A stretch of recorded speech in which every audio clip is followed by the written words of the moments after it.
Mesdames, Messieurs, bonsoir. Très heureuse de vous retrouver dans ce 19h45 à la une de l'actualité. Ce soir, conclusion du dialogue politique. Le collectif des organisations de la société civile est revenu sur les 9 propositions formulées lors de ce dialogue, parmi lesquelles la réforme du parrainage, le montant de la caution et le contrôle du fichier électoral.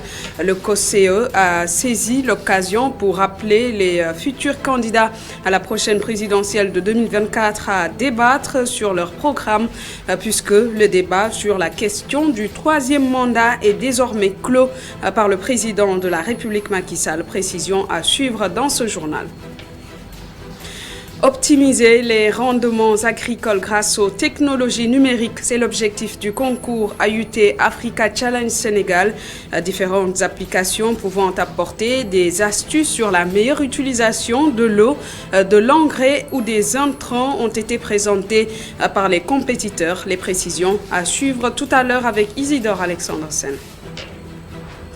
Et enfin, des perruques sur les têtes des fillettes, une tendance bien prisée par des mamans sénégalaises dernièrement. Ces dernières expliquent ce choix par l'aspect pratique de ces perruques qui permettent non seulement un gain de temps pour la coiffure des plus petites, mais aussi permettre aux fillettes avec des problèmes capillaires de se sentir belles selon certaines mamans. C'est l'objet de notre reportage du soir à suivre en fin d'édition. Bienvenue à toutes et à tous.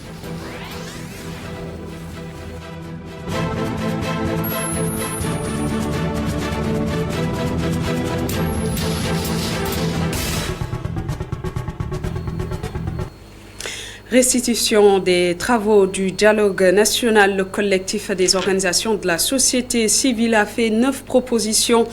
Parmi celles-ci, la réforme du parrainage, le contrôle du fichier électoral, la question liée à la caution entre autres. Et sur ces 9 propositions, seules 2 n'ont pas été satisfaites. Il s'agit de l'autorité en charge des élections et des dépenses liées aux campagnes électorales.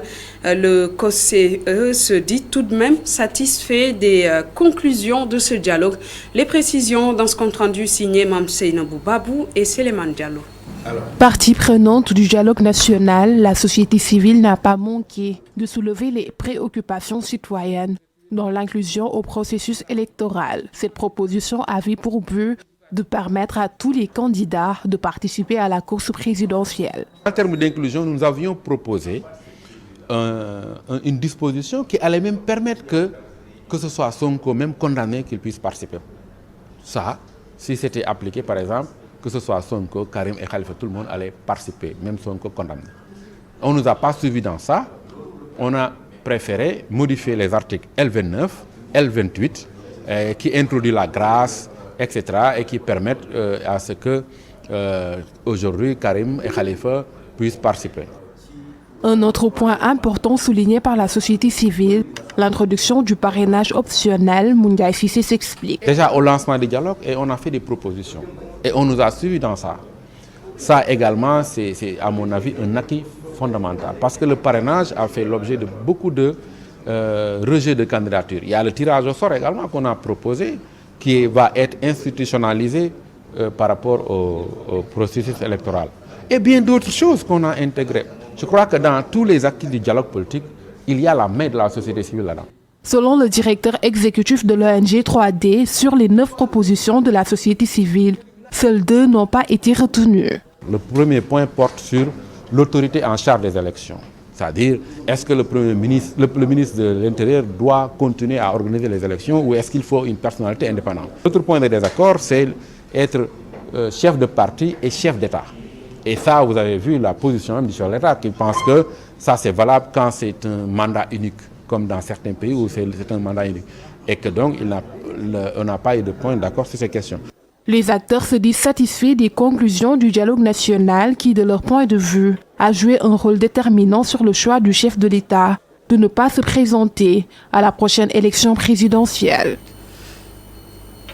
Et justement, suite à la non-participation du président de la République Macky Sall à la prochaine présidentielle de 2024, la société civile exprime ses attentes vis-à-vis des autres candidats qui seront en lice, puisque le débat sur le troisième mandat est désormais clos. Djibril Ning, membre de la société civile, invite les futurs candidats à un débat sur leur programme et plaide pour un verrouillage définitif de la Constitution sur la question des mandats présidentiel et également sur le mode d'élection. Écoutons les précisions de Djibril Ning au micro de Mamseyne Boubabou. Oui, nos attentes par rapport aux candidats, c'est d'abord sur la stabilité de nos institutions, pour éviter tout ce qui nous arrive depuis un certain temps. Alors c'est pourquoi nous avons salué la décision prise par le chef de l'État, par le président de la République sortant, de ne pas briguer un troisième mandat. Mais nous pensons qu'il faut arriver à ce que la Constitution soit verrouillée par une clause d'éternité qui intègre la forme républicaine de l'État, le nombre de mandats bloqués à 2 et le mode d'élection, c'est-à-dire la façon dont on élit le président de la République. Que personne ne puisse modifier ces 3 choses. Il faudrait que les candidats aillent à un débat programmatique qui permet de consolider non seulement les acquis démocratiques dans notre pays, les acquis dans les différents domaines économiques, politique, sociale, culturelle, etc., mais qui puisse sortir notre pays de la transition historique, j'allais dire, dans laquelle il se trouve. Et les grilles du Palais de la République ont reçu des citoyens sénégalais venus témoigner leur affection au président de la République suite au renoncement à sa candidature à la prochaine présidentielle. C'était un concert d'applaudissements pour saluer le respect de la parole donnée du chef de l'État. Le reportage est signé Mamadou Dian et Sidignan. Un seul mot sur toutes les lèvres à l'endroit de Macky Sall devant les grilles du Palais de la République.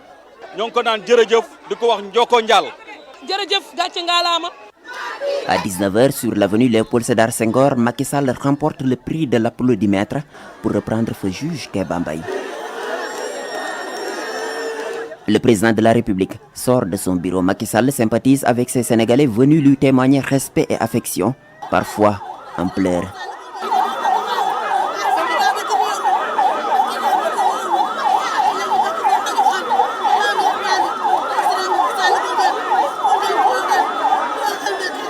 Cela après avoir renoncé à une candidature à l'élection présidentielle de 2024. Abdourahmane Sène salue le respect d'un code d'honneur. Que le président Macky Sall a honoré sa parole. Cause pour laquelle nous sommes venus ici pour faire un grand sagal d'applaudissements pour lui rendre hommage. Il a honoré sa parole et nous sommes fiers de lui et nous l'encourageons. Le respect de la parole, c'est ce que loue également Mariama Diop dans un contexte où, d'après elle, rien n'empêchait à Macky Sall d'être candidat. Le président Macky Sall a montré qu'il est un homme de parole. Il œuvre pour la paix. C'était pas facile de prendre une telle décision au moment où il avait droit d'être candidat en 2024. Ils ont montré leur soutien au président de la République devant les grilles du palais, un soutien qui va rester indéfectible d'après Oumar Sow, conseiller du chef de l'État. Voilà aujourd'hui des Sénégalais qui sont sortis spontanément pour aujourd'hui venir l'applaudir, l'acclamer, pour montrer aujourd'hui qu'ils sont derrière le président et pour montrer qu'ils le soutiennent aussi dans sa décision. Et pour montrer aussi aujourd'hui que le président de la République détient toujours la majorité dans ce pays. Et nous sommes derrière lui pour lui dire le choix qu'il fera pour 2024, nous allons l'accompagner dans ce choix-là. Ces Sénégalais sont restés devant les grilles du palais de la République de 17h à 19h, attendant Macky Sall. Le président de la République est sorti pour sympathiser avec la foule. Dans cette actualité politique, toujours le chef de l'État Macky Sall, après avoir clos le débat sur un troisième mandat, s'est prononcé sur son avenir politique lors du panel présidentiel tenu ce jeudi 6 juillet en marge du forum Invest in Sénégal. Je ne quitterai pas le pays, a dit le président Macky Sall, mais pour son avenir politique ou professionnel, le chef de l'État précise, je cite, l'avenir nous le dira. Écoutons-le au micro de Mamadou Dia. Qu'est-ce que je ferai? Je ne le sais pas. L'avenir nous dira. Mais ce n'est pas un problème pour moi, puisque j'ai choisi de ne pas concourir à nouveau pour la présidence de la République. Mais ce qui est sûr, c'est que je serai à la disposition de celui qui sera élu ou celle. Bon, ça dépend de ce que les Sénégalais feront. En tout cas, du futur président de la République, s'il a besoin de mes conseils, bien sûr. S'il n'a pas besoin, moi, je vais me reposer et faire autre chose. Donc, je crois qu'il y a beaucoup de choses à faire après la présidence de la République. Moi, j'ai gardé tout ce que j'ai trouvé de positif que mon prédécesseur avait fait. Il avait des projets comme la case des tout-petits, on l'a renforcé. Et il avait fait le plan Sésame, qui était le plan d'appui pour le troisième âge. On a renforcé, il avait commencé l'aéroport international Blaise Diagne à 30%. Je l'ai terminé. Je lui ai donné le nom du stade en face de ce centre, qui a le nom du président Abdou Diouf. Donc, je pense que la suite devrait être de la même temporalité, c'est-à-dire reconnaître ce qui est positif. Maintenant, chacun qui vient, il a sa marque, pourra toujours apporter sa contribution. Mais parfois, oui, les chefs d'État, après leur service, ils quittent le continent. Moi, je ne quitterai pas le continent, ça je peux vous le dire. Je resterai au Sénégal et en Afrique, ça c'est certain. Parlons justice à présent. Les magistrats sensibilisés sur les pratiques et procédures des banques et des systèmes financiers décentralisés. L'accent a été surtout mis sur les mécanismes de règlement non juridictionnels tels que la médiation et la conciliation. C'était lors d'un atelier organisé par l'Observatoire de la qualité des services financiers du ministère des Finances et du Budget en collaboration avec le tribunal de commerce hors classe de Dakar. Voici les explications de Malik Lamotte, président du tribunal de commerce de Dakar, au micro de Muntaga Khan.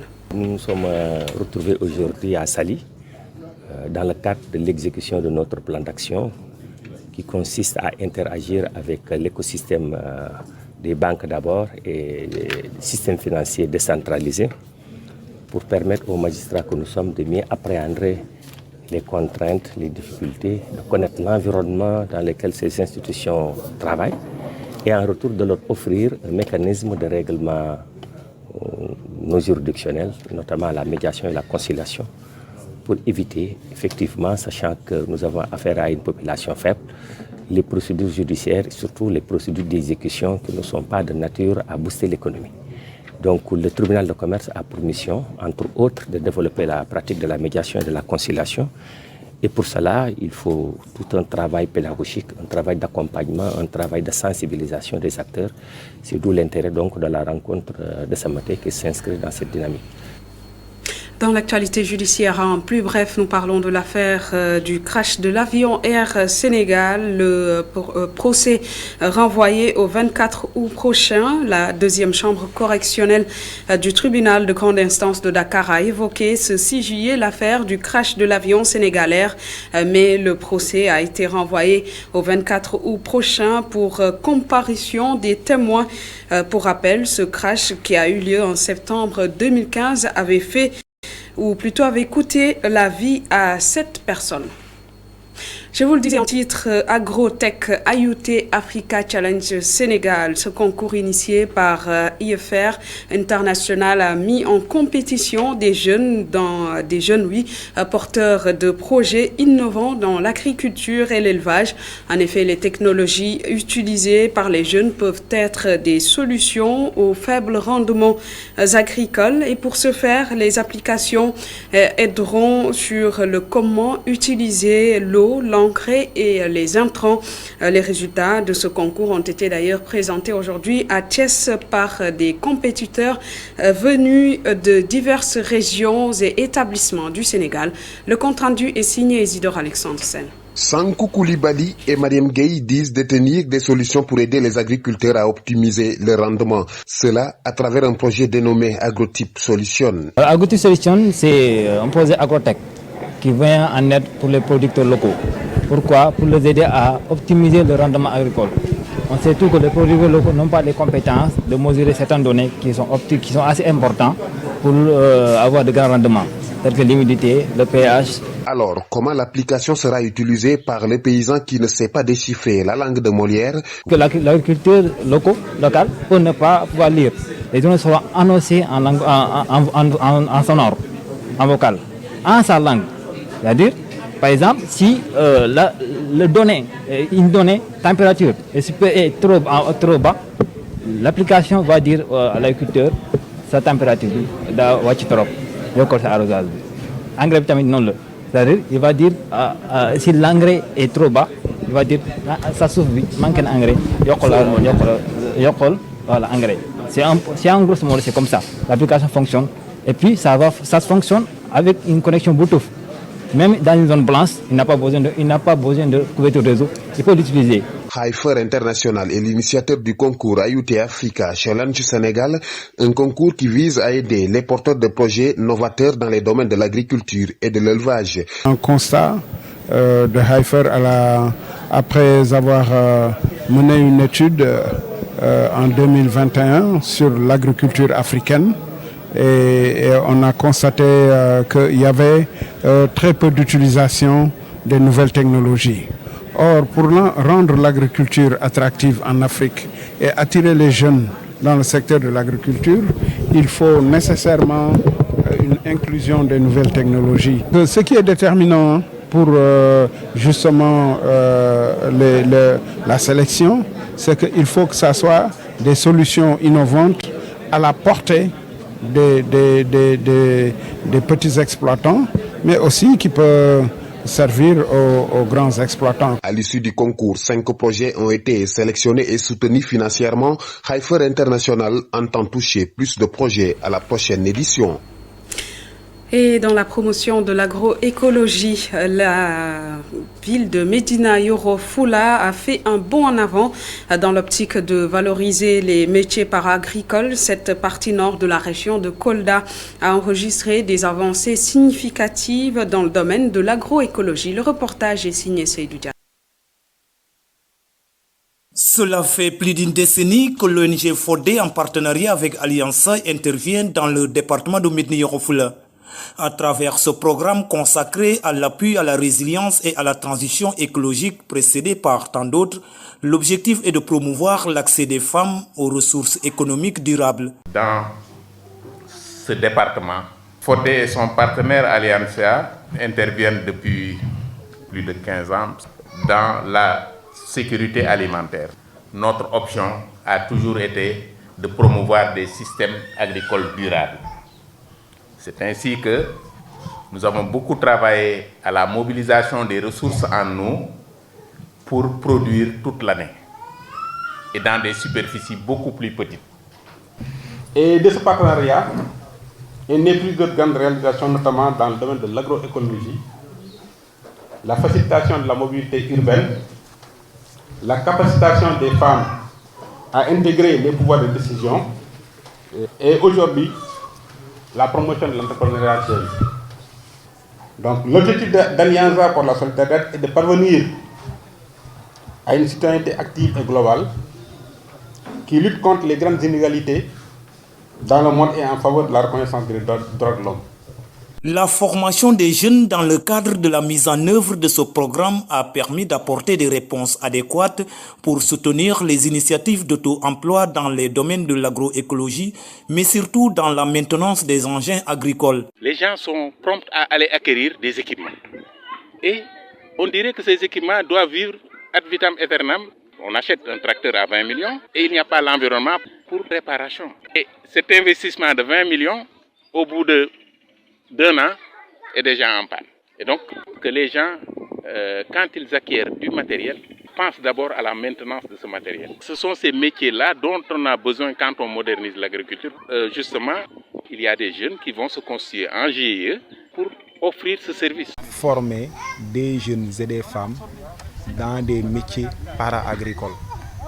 C'est quelque chose qu'il faut saluer dans la mesure où, dans le plan Sénégal émergent, le Sénégal, par la vision du chef de l'État, s'est donné comme objectif de transformer structurellement son économie pour booster la croissance, mais également promouvoir un capital humain performant, capable de porter ce développement. Dans cette partie nord de la région de Kolda, les populations vivent essentiellement de l'agriculture, de l'élevage et de l'exploitation forestière. L'appui à la résilience et à la transition écologique arrive à point nommé pour prévenir les perturbations environnementales. Parlons sécurité en Afrique. Le Centre des hautes études de défense et de sécurité tient un colloque les 6 et 7 juillet 2023 sur le thème « Enjeux et défis pour une sécurité collective et effective en Afrique de l'Ouest ». Les acteurs réfléchiront sur des solutions concrètes et durables. C'est un compte-rendu de Nyanya Diouf et Moussa Dia. Top départ du colloque international sur les enjeux et les défis pour une sécurité collective en Afrique de l'Ouest. Face aux menaces terroristes qui avancent à grands pas dans la sous-région, les acteurs prennent le sujet au sérieux. Nous avons ici près de 200 participants venant d'Afrique, du monde, pour venir participer à une réflexion que j'espère qu'il sera féconde pour produire des recommandations réalistes qui pourraient nous permettre de trouver les solutions effectives aux problèmes de la sécurité dans notre sous-région. La directrice des programmes spéciaux au CHEDS, le Centre des hautes études de défense et de sécurité, prône une démarche participative pour agir ensemble. Pour travailler ensemble à la sécurité, il faut que chaque acteur se sente porteur de quelque chose. Et c'est ainsi que nous avons cette option de sécurité humaine qui fait que vous avez des journalistes qui vont être impliqués dans les questions de défense et de sécurité, des femmes, des jeunes et bien entendu des forces de défense et de sécurité. Des solutions seront proposées pour chaque pays concerné. Retrouver pour répondre aux questions qui se posent à tous ces pays. Nous avons 15 pays, nous avons une question collective et aujourd'hui nous avons des réponses individuelles pour chaque pays. Le colloque international va durer 2 jours. Les pays concernés vont réfléchir ensemble sur les solutions à court terme pour faire face aux menaces sécuritaires. Le reportage du soir, c'est perruques pour petites filles, une tendance très prisée ces derniers temps. Les prix varient entre 18 000 et 25 000 francs CFA. Les mamans qui en achètent pour leurs petites filles évoquent l'aspect pratique de ces perruques et des raisons esthétiques. Un reportage d'Ami Diouf. Ce sont des perruques en mèche, en kinky afro ou pompon, une large gamme de perruques proposées pour embellir la tête des petites filles. Au salon de beauté Beauty by Nabouja, les femmes en achètent pour leur petite princesse. Une tendance très prisée en cette période, la coiffeuse explique les raisons. Si c'était nuisible, leur maman n'allait pas l'acheter. Nous la confectionnons de sorte que la perruque ne soit pas encombrante et la plupart du temps, quand les mamans l'achètent, c'est soit leur fille refuse de se tresser, soit elle n'a pas de cheveux. Un effet de mode, les salons de coiffure proposent aux enfants plusieurs sortes de perruques. Le prix est 2 fois plus cher que les tresses habituelles.